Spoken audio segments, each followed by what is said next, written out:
Hello and welcome back to episode 5 of Box Office Girl, an audience booked by, and it gives me enormous pleasure this week to welcome Anne Goodwin to the show. Anne, hello, lovely to see you.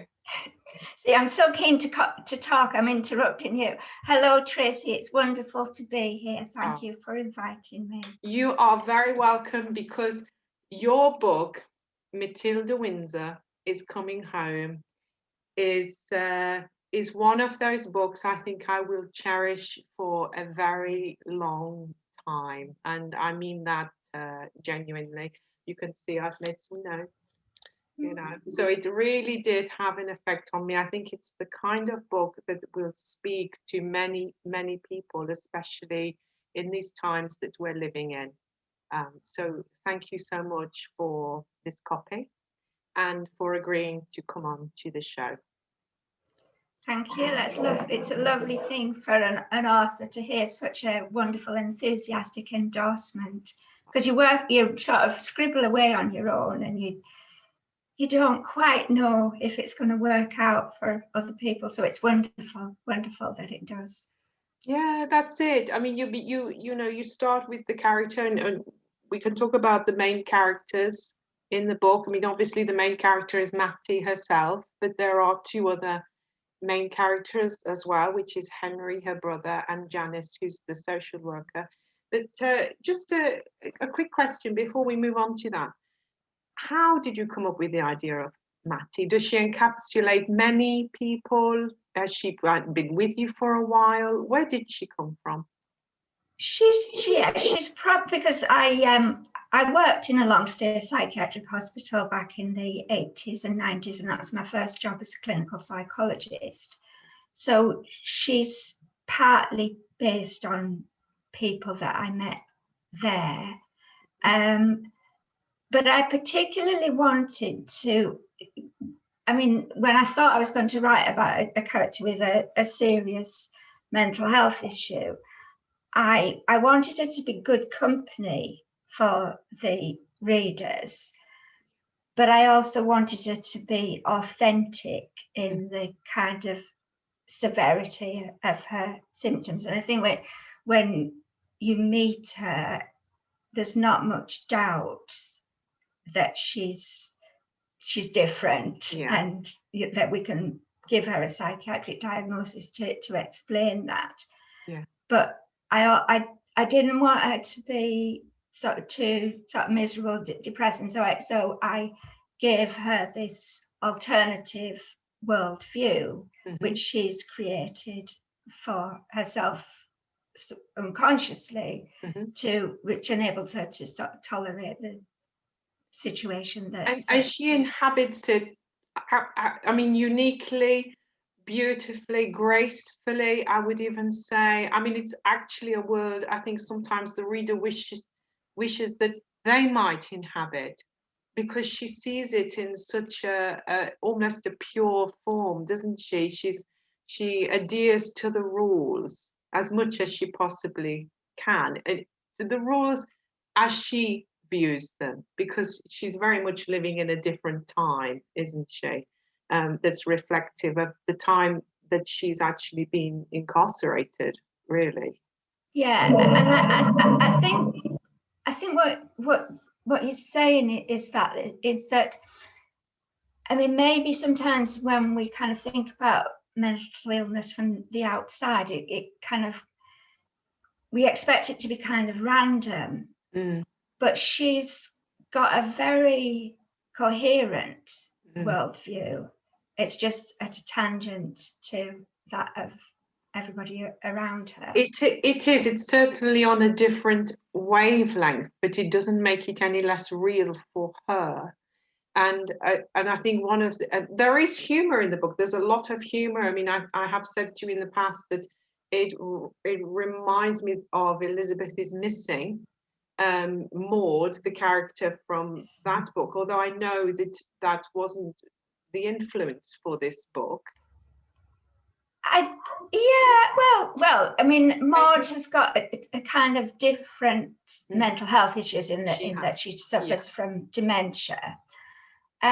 But I think when I read Elizabeth is Missing, I don't know when it came out, 2014 or something like that. Yeah, so, it's a few years. I think I definitely read it before I started writing Matilda Windsor's Coming Home, and although perhaps I didn't kind of think, right, now I'm going to write a novel like that. No, because but it showed me. Yeah. I think it showed me that it was possible to inhabit that kind of character and make it entertaining, and for the possibility for it to be both funny and tragic. Yeah, absolutely, because there are two very different approaches, aren't they? Maud is coming from, sadly, from a dementia illness, whereas Matty is, how would you describe that illness? I mean, because she's definitely stuck somewhere, isn't she? So, but it isn't in a dementia or Alzheimer's related way, because she's very clear. It's just that there are moments when she gets confused about where she is in the present world. Yeah, I mean, one reader did think that her presentation was more like dementia, but I disagree with that. But because she's, I mean, she's not that old, but she's kind of old for her time. She's 70, and she might also have elements of dementia within that. But I think it's more kind of these beliefs that she has serve a function for her, and that it enabled her to survive 50 years, her whole adult life in this hospital. Because it's almost like she's created a world within a world. There is the world that she was living in, and then entering into this place where she was to spend all of her adult life, almost as a protective barrier. But within that, the story emerges, and it emerges so beautifully, because we do have back flashes, don't we? Flashbacks, I should say, to how she came to be there in the first place. But interestingly, and the reader is never quite sure, and you yourself have said it is still quite ambiguous about why she came to be there in the first place, which actually just adds another level of tragedy, I think, to her whole circumstances. Yeah, I mean, we can think of it very much as in terms of what has happened to her may have caused this mental illness, if that's what we choose to call it. That's certainly what the psychiatrists would call it. Yeah. But who knows whether it was a sort of a biological thing as well. I mean, as a psychologist, I kind of tend to see it in terms of the circumstances of what's happened. So something that the world inflicted upon her, and then she had to learn to deal with, and it became a mental illness. Or do you think that her character already had traits beforehand? As you were writing, did that come, or is that something that's come out after the writing that other people have? Well, not necessarily, but I tried to. I mean, I think I do have a view, but I want to leave it open for readers to decide themselves what makes most sense. And it makes it more interesting, actually, that you say that, because I think if we do cross all the T's and dot the I's, and there is, it's always good to leave room, isn't it, for the reader to come to their own conclusion, or to leave it quite open. So if we move on a little bit then, so what about her poor brother Henry? Poor old Henry. I do feel sorry for him. Bless his heart. He's well, you say it, quite a way through the book, actually, and if that's okay, I will just read that little passage. Yeah. So this is the beginning of chapter 46. So it's over halfway through the book, but I think it kind of encapsulates Henry when he says 58 already.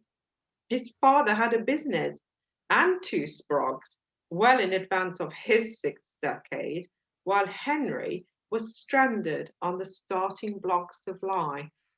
Poor Henry. And then he goes on, doesn't he, to talk about, unfortunately, his knees, like his attitudes, were antique, unfit for 2 more years, enslavement to the council. And I love the fact that you have placed him in that setting, working for the council, because I think that whole world reflects, something else entirely, but completely adds to the whole scenario of what his situation is about, and places him, very neatly at the center of really what his life is, which is, he's sort of just treading water, isn't he? Yeah, I mean, as well. Yeah, he's really sort of his life's been put on hold from when he was 6. His sister left, and his mother had died when he was born. So his sister was like a mother to him, and she left, and she promised that she would come back. Yeah. And she didn't. Yeah. So he's, he has been away. His father sent him away to boarding school. Then he's done his national service, but since then, he daren't leave the house. Well, he goes to work, but he's never away overnight, which costs him because he can't do a residential course on computers that his boss wants him to do. But he doesn't think computers are going to be much use anyway. So and he has his love interest as well, who's an interesting character in her own right, but it's always trying to entice him away. And of course he's frightened, isn't he, that what if the sister that he lost were to come home and he wasn't there, which just adds another kind of stress level to his life. But poor old Henry, yes. I mean, he's in terms of him reacting to what's going on with Matty, although the two characters obviously have matured through life. I wonder if they would even recognize each other, but you do play with that quite a lot, which is interesting. And there are some close shaves as well, which keeps the reader guessing. I think it's I love how you mix up the relationships between people, so they come into contact with people who know either party, as well. So it's very cleverly interlaced in terms of the plot, I thought. Good, yeah, because they come quite close, but sort of coming in like this and then sort of going, just passing like that. And and I think, in real life we don't know whether that happens because we don't register it, but I think it can happen quite a lot. It's circumstances where we meet people or we don't meet people. We're in the right place or the wrong place at a particular time. It's almost like that film Sliding Doors, where people keep missing each other and you turn a corner, literally a split second. And there's a lot of that in the book. We won't say too much about that because we don't want to spoil it for people who want to read it. But then, of course, we have Janice, the social worker, who's like a breath of fresh air, isn't she, into this stale world that Henry and Matty have both been living in their own way. And she is kind of almost like a light on the horizon, because she, I think, represents the new order of the way things that are going. I mean, you say yourself on the back of the book, in the dying days of the old asylums, and it is because it's at that point, isn't it, where the whole idea of care in the community is being initiated. And I suspect that goes back to your own experience in your career in psychology, where this was being introduced. Yes, indeed. I mean, the idea. I mean, it was quite a long time coming. So that the novel's set in 89, 90, and at that time, a couple of the long stay hospitals had closed, I think. But so it was really sort of just at the beginning of it, and that so things would change, and that had been sort of government policy. It was actually the notorious Enoch Powell who first mooted it about 25 years before that. But as with any bureaucracy, you know, it takes an awful long time. And I mean, it isn't really about the hospital closures, it's more about the characters. Yeah. But I did want to show that some of what that was like, because there's a myth, I think, that, I mean, there will have been some mistakes and some casualties of community care, but there's a myth that people were just dumped on the streets out of hospital, and that is so far from the case. Okay, maybe we didn't quite know what we were doing in plan, but there was a lot of planning, a lot of preparation, a lot of research, which is sort of shown. Well, I think you've chosen a very interesting turning point in history in terms of mental health, and because in today's terms, and obviously during the pandemic, a lot of people are realizing that we will all, to some degree, have moments of stress and when we don't feel particularly well, and things have changed enormously from a time where perhaps we might not have voiced that so easily, you know, for fear of what might have happened to us. Yes, I think that's definitely changed, but I mean, there still is quite a lot of stigma about mental health. But yeah, that was part of a real damaging. Well, there was a lot of damaging aspects of the old institutions, but part of it was this kind of split, that there were these people. I'm waving my hands around. It's all right. Yeah, I know, but it looks funny, doesn't it? There was like one set of people who were mentally ill, and then another set who were mentally well, as if those groups were so different to each other.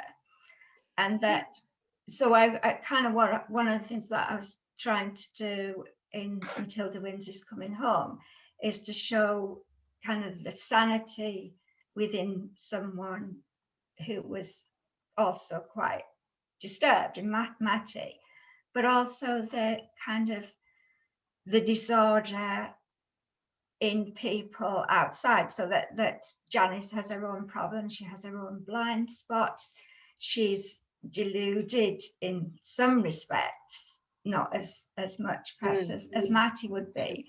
Henry is certainly deluded in the way he hangs on to this idea that, you know, okay, he's waited 50 years, but his sister is still going to just turn up. And I think as well for his job, because he was convinced he would get the promotion based on very little, really.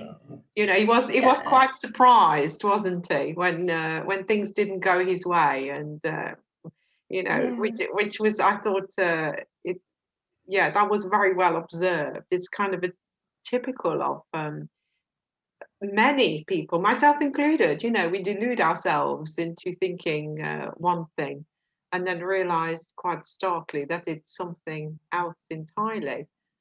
Yeah, and that is just so painful, isn't it, when that happens. When reality hits you. And you're right, you know, and it's I think it's you've done a really good job of that examination of the human spirit, in that essence of we are all susceptible, some perhaps more than others, and some because, you know, through no fault of their own, actually end up in this situation. And I think Matty is a prime example of somebody who, again, but she bears it apart from her attitude to perhaps towards one resident, but you know, she bears it very well, as much as she possibly can, given the circumstances. She holds on to that core thing inside her, doesn't she? And it's almost like the world around her has become this storm and she's standing firm. Or you could see it totally opposite, that she is the storm and everybody else is standing firm. But it raises a lot of questions about our understanding of what it means to be sane, I suppose. I mean, yeah. I mean, I think she's really, I think she's really heroic in how she has managed, you know, not necessarily through planning, but it just has happened that she has managed her extremely difficult situation of really losing her life, almost like being buried alive from the age of 20, and you know, it wasn't very good, you know, for the couple of the years before that, and she has found a way to survive, which is kind of what we all do, really. We you know, we as one reviewer says, you know, the characters are living their lives as best they can, and yeah, absolutely. That's all any of us can do. But the sad thing is that, yeah, the psychiatric model would say that she's wrong without really looking, or certainly would have at that time, really looking underneath at her particular circumstances, what's brought her to that position, and that it's actually really logical, and the best, you know, I think she's made the best of a bad job. Well, interestingly, it's Janice, isn't it, who comes the closest at this stage. She's the one who really takes the time to listen from the word go, actually, when she turns up for the interview. A newly qualified social worker, and sees this lady sitting in the hallway, and I think she takes note of her straight away, and is genuinely interested, but interested enough to listen to what, you know, the undercurrent of the story. And it's a shame that she can't make her voice heard a bit more, because there are some lovely comic moments, I think, especially when it comes to, you know, even deciding when to begin a meeting, depending on how many people are in the room. I mean, I found that hilarious, because it's not just how many, but who is in the room. Who's in the room? Some people have got more status than absolutely, others. And you can tell that by the stack of their files, can't you? I mean, it's almost Dickensian, you know. Well, he's got more files than me, therefore he must be, you know, way up the hierarchy when it comes to saying. Yeah, definitely. That's exactly what it was like to work in those places. So regardless of what an individual, you know, might have seen or thinks what they can do to help, it's still got to trickle through this system, hasn't it? Unfortunately, there is no quick fix. There is no quick way to, and that I found really, you know, as well, quite, it was funny, but it was also tragic as well, because it's all the red tape, isn't it? Yeah, but some of that, I mean, that's not so straightforward, because some of that red tape can be protective, because Janice does try to cut through that, well, and perhaps she shouldn't have done. Yeah, and you know, she was a little bit naive at times, and we've all done it. We've all come into a room thinking that we know more. We're fresh on the scene, we're fresh out of college and all, you know, it's young kids, you know, oh, think we came down with yesterday's rain, you know, we have no experience whatsoever. So, you know, it even encapsulates that whole, not just battle of the sexes sometimes, but also an age group thing, an experience versus naivety, doesn't it? There's so many themes running through this novel. I mean, I feel like you've created a book that is the tip of a very big iceberg, but you've given us an overview of a world that we wouldn't otherwise perhaps have seen, and the characters representing that world.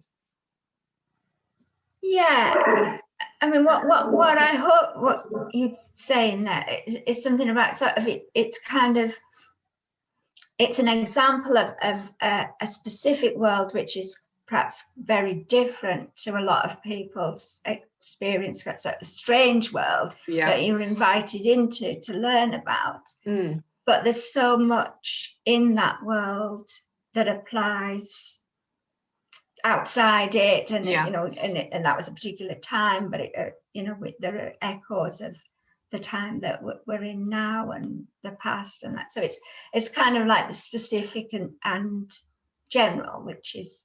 It is, but I think also a lot that maybe there are many people who might be able to relate to very well through their own experiences and bring their own sense of understanding, you know, maybe because they've for whatever reason had to touch on this world themselves, either through a professional capacity or even as a patient. And I think what it does teach us as well is that I think we are waking up to this idea, I hope so, but you know, we are all individuals, and we all bear our own burdens, and sometimes those burdens can just be too great, and this is what can happen to a character when, you know, they just can't carry it anymore, and the mind will take over and try to protect the person. Yes. And then it's really about trying to understand that person through the depths of their pain. Yes, I think that's a very nice way of putting it, because it's like we can't really judge how another person is managing it unless we really know what it is that they're working with.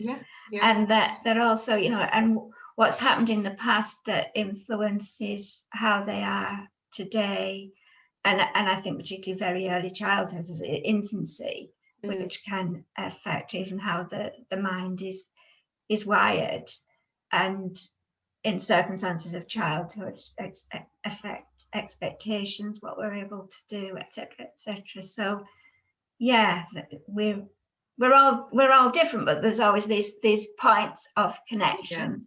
Yeah, there will always be those things that connect us, whether we like it or not. I think, you know, it's whether, I suppose it's whether you're willing to acknowledge that within yourself. But it's fair to say that this book, I'm keeping my eye on the time, because as usual we could natter. You know, it's always the way.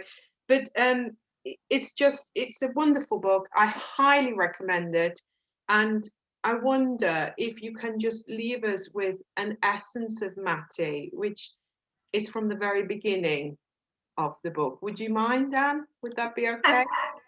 I'd be very happy to read from my It's a beautiful cover. I love it. It's lovely, isn't it? Yeah, Valeria Aguilera designed it. Yeah, I think it's important to include the illustrators as well, isn't it? I had a conversation about that with the Bearded Badger.